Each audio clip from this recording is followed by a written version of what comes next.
Hi ನಾನು Sandeep from tech in Kannada. ನಮ್ಮ ಭಾರತ ಸರ್ಕಾರದ ಐಟಿ ಮಿನಿಸ್ಟ್ರಿ ಏನಿದೆ ಒಂದು ಹೊಸ ರೂಲ್ಸ್ ಅನ್ನು ತಗೊಂಡ್ಬರ್ತಾ ಇದ್ದಾರೆ. ಈ ರೂಲ್ನ ಪ್ರಕಾರ ಈ ಮೊಬೈಲ್ ಮ್ಯಾನುಫ್ಯಾಕ್ಚರಿಂಗ್ ಮಾಡುವಂತ ಕಂಪನಿಗಳಿಗೆ ಹೆವಿ ಅಂದ್ರೆ ಹೆವಿ ಹೊಡ್ತಾ ಬೀಳುತ್ತೆ ಅಂತ ಬೇಕಾದ್ರೂ ಅನ್ಬೋದು. ಇಷ್ಟು ದಿನ ಈ ಮೊಬೈಲ್ ಮ್ಯಾನುಫ್ಯಾಕ್ಚರಿಂಗ್ ಮಾಡುವಂತ ಕಂಪನಿಗಳು ಏನು ಹೊಸ ಫೋನ್ ಲಾಂಚ್ ಮಾಡ್ತಾ ಇದ್ರು, ಆ ಫೋನಲ್ಲಿ ಅವಶ್ಯಕತೆ ಇಲ್ಲದ ಕೆಲವೊಂದು ಅನ್ವಾಂಟೆಡ್ ಅಪ್ಲಿಕೇಶನ್ಗಳನ್ನ ಮುಂಚೆನೆ ಇನ್ಸ್ಟಾಲ್ ಮಾಡಿರೋರು ಪ್ರೀ ಇನ್ಸ್ಟಾಲ್ ಮಾಡಿ ಸೇಲ್ ಮಾಡ್ತಾ ಇದ್ರು. ಅದಕ್ಕೆ ಬ್ಲೋಟ್ವೇರ್ಸ್ ಅಂತ ಕೂಡ ಕರೀತಾರೆ. ಅವಶ್ಯಕತೆ ಇಲ್ಲದ ಜಂಕ್ ಅಪ್ಲಿಕೇಶನ್ ಅಂತ ಬೇಕಾದ್ರೂ ಅನ್ಬೋದು. ಸುಮ್ಮನೆ ಇನ್ಸ್ಟಾಲ್ ಮಾಡಿರ್ತಾರೆ ಕೆಲವೊಂದು ಅಪ್ಲಿಕೇಶನ್. ಅದರಲ್ಲಿ ಅನ್ಇನ್ಸ್ಟಾಲ್ ಕೂಡ ಮಾಡೋಕ್ಕಾಗ್ತಾ ಇರಲಿಲ್ಲ. ನಾವು ಯೂಸು ಮಾಡಲ್ಲ, ಅನ್ಇನ್ಸ್ಟಾಲು ಮಾಡೋಕ್ಕಾಗಲ್ಲ. ಸುಮ್ಮನೆ ಬ್ಯಾಟ್ರಿ ವೇಸ್ಟು, ಸ್ಟೋರೇಜ್ ವೇಸ್ಟು, ಬ್ಯಾಕ್ಗ್ರೌಂಡಲ್ಲಿ ಎಷ್ಟೋ ಸಲ ರನ್ ಆಗ್ತಾ ಇದ್ರು ನಮಗೆ ಗೊತ್ತೇ ಆಗಲ್ಲ. ಸೊ ಈ ರೀತಿ ಅನೇಕ ಬ್ಲೂಟ್ವೇರ್ಗಳನ್ನು ಈ ಮೊಬೈಲ್ ಕಂಪ್ನಿಗಳು ಹಾಕ್ಬಿಟ್ಟು ಸೇಲ್ ಮಾಡ್ತಾ ಇದ್ರು. ಈ ಹೊಸ IT ರೂಲ್ನ ಪ್ರಕಾರ ಇನ್ನು ಮೇಲೆ ಈ ಮೊಬೈಲ್ ಮ್ಯಾನುಫ್ಯಾಕ್ಚರಿಂಗ್ ಮಾಡುವಂಥ ಕಂಪನಿಗಳು ಏನು ಪ್ರೀ ಇನ್ಸ್ಟಾಲ್ ಮಾಡ್ತಾರೆ ಅಪ್ಲಿಕೇಶನ್ಗಳನ್ನು, ಅದನ್ನು ಅನ್ಇನ್ಸ್ಟಾಲ್ ಮಾಡೋದಕ್ಕೆ ಆಪ್ಷನ್ ಕೊಡಬೇಕು. ಇನ್ಸ್ಟಾಲ್ ಮಾಡಿದರೂ ಕೂಡ ಬ್ಲೂಟ್ವೇರ್ಸನ್ನು ಹಾಕಿದರೂ ಕೂಡ ಎಲ್ಲ ಅಪ್ಲಿಕೇಶನ್ಗಳು ಅನ್ಇನ್ಸ್ಟಾಲ್ ಆಗಬೇಕು.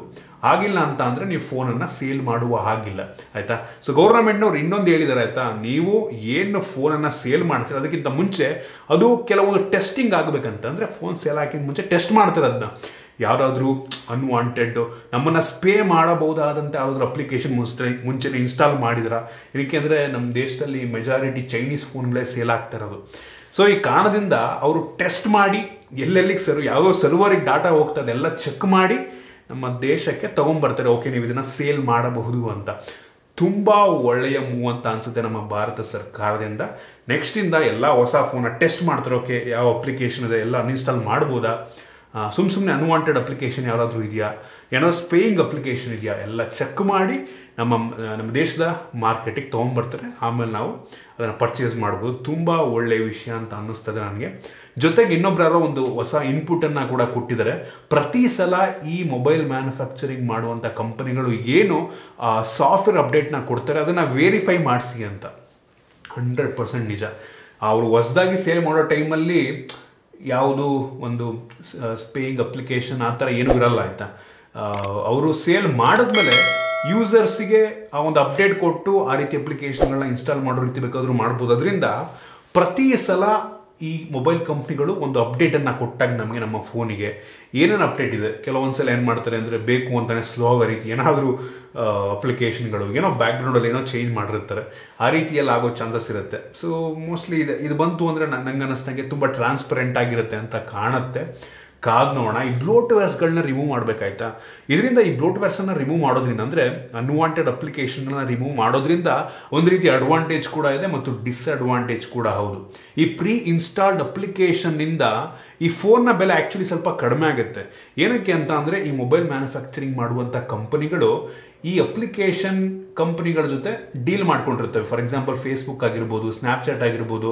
ಸೊ ಈ ರೀತಿ ಕಂಪ್ನಿಗಳ ಜೊತೆ ಈ ಮೊಬೈಲ್ ಮ್ಯಾನುಫ್ಯಾಕ್ಚರ್ ಮಾಡೋರು ಡೀಲ್ ಮಾಡ್ಕೋತಾರೆ. ನಿಮ್ಮ ಅಪ್ಲಿಕೇಶನ್ಗಳನ್ನು ನಾವು ಈ ಫೋನಲ್ಲಿ, ಹೊಸ ಫೋನಲ್ಲಿ ಮುಂಚೆನೇ ಇನ್ಸ್ಟಾಲ್ ಮಾಡ್ಬಿಟ್ಟು ಸೇಲ್ ಮಾಡ್ತೀವಿ, ಇಷ್ಟು ಅಂತ ದುಡ್ಡು ಕೊಡಿ ಅಂತ ಡೀಲ್ ಮಾಡ್ಕೊಂಡಿರ್ತಾರೆ. ಸೊ ಈ ಡೀಲಿಂದ ಈ ಮೊಬೈಲ್ ಮ್ಯಾನುಫ್ಯಾಕ್ಚರ್ ಮಾಡುವಂಥ ಕಂಪ್ನಿಗಳಿಗೆ ಸ್ವಲ್ಪ ದುಡ್ಡು ಸಿಗುತ್ತೆ. ಸೊ ಅದರಿಂದ ಈ ಫೋನ್ನ ಬೆಲೆಯನ್ನು ಸ್ವಲ್ಪ ಕಡಿಮೆ ಮಾಡಿ ಸೇಲ್ ಮಾಡ್ತಾರೆ ಈ ಕಂಪ್ನಿಗಳು.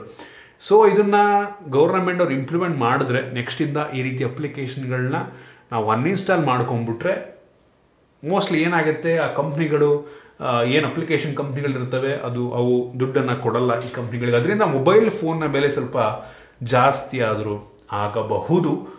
ಬಟ್ ಗೊತ್ತಿಲ್ಲ, ಆದರೂ ಆಗ್ಬೋದು, ಆಗದೇನೆ ಇರಬಹುದು. ಈ ಒಂದು ಪ್ರೈಸಲ್ಲಿ ಅಷ್ಟೊಂದು ಎಫೆಕ್ಟ್ ಆಗಲ್ಲ ಅಂತ ಅಂದ್ಕೊಳ್ಳೋಣ. ಬಟ್ ಸ್ಟಿಲ್ ಸೇಫ್ಟಿ ರೀಸನ್ಸ್ಗೆ ನಂಗನಿಸ್ತಂಗೆ ತುಂಬ ಒಳ್ಳೆಯ ವಿಷಯ ಅಂತ ಅನ್ನಿಸ್ತಾ ಇರುವಂಥದ್ದು. ಕಾದ್ ನೋಡೋಣ ಯಾವ ರೀತಿ ಇಂಪ್ಲಿಮೆಂಟ್ ಮಾಡ್ತಾರೆ ಅಂತ. ಇಂಪ್ಲಿಮೆಂಟ್ ಮಾಡೋಕ್ಕೆ ತುಂಬ ಕಷ್ಟ ಇದೆ, ಆಯಿತಾ. ಈವನ್ ಐಫೋನ್ಗೂ ಕೂಡ ಹೇಳಿದ್ದಾರೆ, ಐಫೋನ್ನ ಸಫಾರಿ ಬ್ರೌಸರ್ನ ಕೂಡ ನಾವು ಅನ್ಇನ್ಸ್ಟಾಲ್ ಮಾಡೋದಕ್ಕಾಗಲ್ಲ, ಅದಕ್ಕೂ ಕೂಡ ಆಪ್ಷನ್ ಕೊಡಬೇಕು ಅಂತ ಎಲ್ಲ ಅಂತಿದ್ದಾರೆ. ಕಾದ್ ನೋಡೋಣ. ಬಟ್ ಆ್ಯಂಡ್ರಾಯ್ಡಿಂದು ಕೆಲವೊಂದು ಕೋರ್ ಅಪ್ಲಿಕೇಶನ್ಗಳನ್ನು ನಾವು ಅನ್ಇನ್ಸ್ಟಾಲ್ ಮಾಡೋದಕ್ಕಾಗೋದಿಲ್ಲ. ಪ್ಲೇ ಸರ್ವಿಸಸ್ನೆಲ್ಲ ಅನ್ಇನ್ಸ್ಟಾಲ್ ಮಾಡೋದಕ್ಕಾಗೋದಿಲ್ಲ, ಆಯಿತಾ. ಅದು ಅನ್ಇನ್ಸ್ಟಾಲ್ ಮಾಡಿದ್ರೆ ನಾವು ಜಿಮೇಲ್, ಗೂಗಲ್ ಮ್ಯಾಪ್ ಯಾವುದು ವರ್ಕೇ ಆಗಲ್ಲ, ಆ ರೀತಿ ಆಗಿಬಿಡುತ್ತೆ. ಮೋಸ್ಟ್ಲಿ ಗೂಗಲ್ಗೆ ಒಂದು ಸ್ವಲ್ಪ ಕನ್ಸೆಷನ್ ಕೊಟ್ಬಿಟ್ಟು ಯಾವ್ಯಾವುದು ಕೋರ್ ಆ್ಯಂಡ್ರಾಯ್ಡ್ ಬಿಟ್ಟು ಹೊರಗಡೆ ಯಾವುದೆಲ್ಲ ಅಪ್ಲಿಕೇಶನ್ ಇನ್ಸ್ಟಾಲ್ ಮಾಡಿರ್ತಾರೆ ಅದನ್ನು ಅನ್ಇನ್ಸ್ಟಾಲ್ ಮಾಡೋದಕ್ಕೆ ಆಪ್ಷನ್ ಕೊಡ್ತಾರೆ ಅಂತ ಕಾಣುತ್ತೆ. ಕಾದ್ ನೋಡೋಣ. ನಿಮಗೆ ಈ ಒಂದು ನ್ಯೂಸ್ನ ಬಗ್ಗೆ ಏನು ಅನಿಸುತ್ತೆ ದಯವಿಟ್ಟು ಕೆಳಗಡೆ ಕಾಮೆಂಟ್ ತಿಳಿಸಿ. ನನಗಂತೂ ತುಂಬ ಖುಷಿ ಆಯಿತು. ಒಂದು ಒಳ್ಳೆಯ ಮೂವ್ ನಮ್ಮ ಭಾರತ ಸರ್ಕಾರದಿಂದ. ನಿಮ್ಗೆ ಅನ್ಸುತ್ತೆ ತಿಳಿಸಿ. ನಿಮಗೆ ಈ ಒಂದು ವಿಡಿಯೋ ಇಷ್ಟ ಆಗಿದೆ ಅಂತ ಅನ್ಕೋತೀನಿ. ಇಷ್ಟ ಆಗಿದೆ ದಯವಿಟ್ಟು ಲೈಕ್ ಮಾಡಿ, ಶೇರ್ ಮಾಡಿ. ಇದೇ ರೀತಿ ನಮ್ಮ ಬೇರೆ ವಿಡಿಯೋಗಳಿಗೆ ನಮ್ಮ tech in Kannada YouTube subscribe ಮಾಡ್ಕೊಂಡಿಲ್ಲ ಅಂದರೆ ಈಗಲೇ ಸಬ್ಸ್ಕ್ರೈಬ್ ಮಾಡ್ಕೊಳ್ಳಿ ಅಂತ ಬೆಲ್ ಐಕಾನ್ ಕೂಡ ಕ್ಲಿಕ್ ಮಾಡ್ಬೋದು. ಸಿಗೋಣ ಮುಂದಿನ ವಿಡಿಯೋದಲ್ಲಿ.